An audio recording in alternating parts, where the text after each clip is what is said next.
Hello மக்களே, சென்னையில் இருந்துட்டு ஒரு அழகான பீஸ்ஃபுல்லான கோயிலுக்கு போகணும்னு நினச்சிட்டு இருக்கீங்களா? அதுக்கு இந்த கோயில் தான் ஒரு பெஸ்ட் ஆப்ஷன்.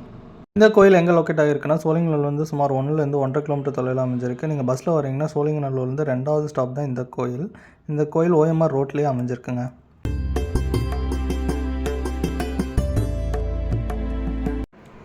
இந்த கோயிலில் எனக்கு பிடிச்ச முதல் விஷயம் இந்த யானை. இந்த யானையை தாண்டி உள்ளே வந்தோம்னா திரிசூலம், பலிபீடம், அம்மனுடைய சன்னதி எல்லாம் இருக்கும். நம்ம கோயிலை ஒரு சுற்றி வந்துட்டு அதுக்கப்புறம் அம்மனுடைய சன்னதிக்கு போகலாம்.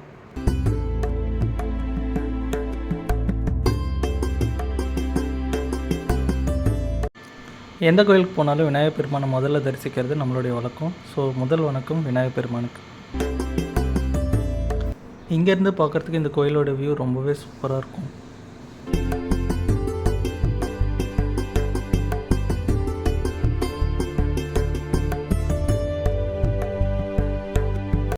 இந்த கோயில் தூண்கள்லேயே எனக்கு ரொம்பவே பிடிச்சது இந்த யாழி. தமிழர்களால் பழங்காலத்தில் பயன்படுத்தப்பட்டதாக சொல்லக்கூடிய இந்த விலங்கு யானையை காட்டிலும் பல மடங்கு பெருசு. இங்கே பார்த்தீங்கன்னா தெரியும் யானை எவ்வளோ சின்னதாக இருக்குன்ட்டு.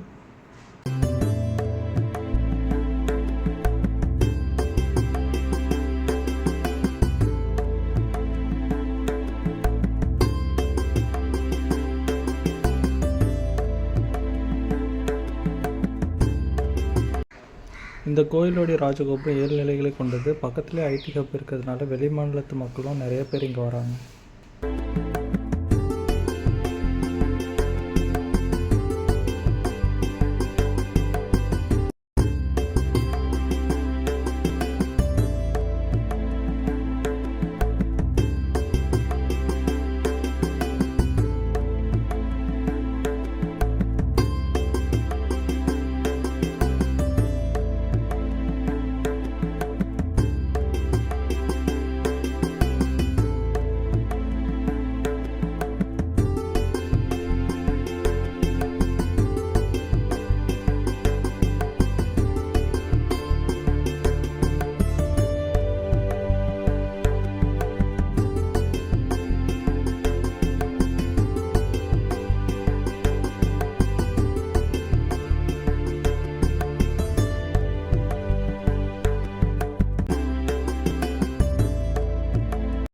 இந்த கோயிலுடைய ஒவ்வொரு தூணுமே பார்க்கவே ரொம்பவே அழகாக இருக்குங்க. இங்கே இருக்கிற ஒவ்வொரு டிராயிங்ஸுமே எக்ஸலண்ட்டாக வரைஞ்சிருப்பாங்க. நீங்கள் பார்த்தீங்கன்னா தெரியும்.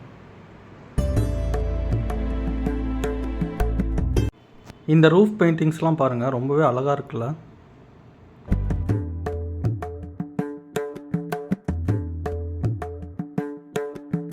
நீங்கள் எந்த பக்கம் இருந்து பார்த்தாலும் இந்த கோயிலுடைய லுக் ரொம்பவே அழகாக இருக்கும்.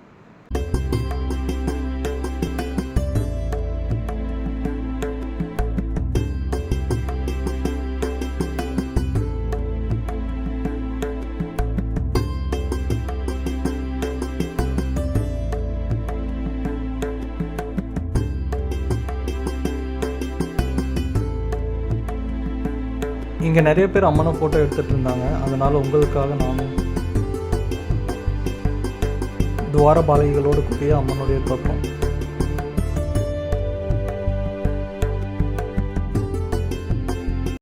இங்கே நிறைய பேர் ஃபோட்டோஷூட் எடுத்துகிட்டு இருந்தாங்க. வெட்டிங், கப்புள் ஃபோட்டோஷூட், அந்த மாதிரி ட்ரெடிஷ்னல் ஃபோட்டோஷூட் எடுக்கிறதுக்கு இது ஒரு நல்ல இடம்.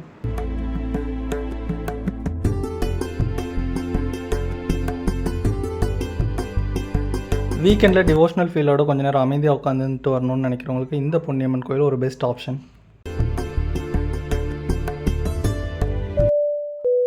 Where is your next destination?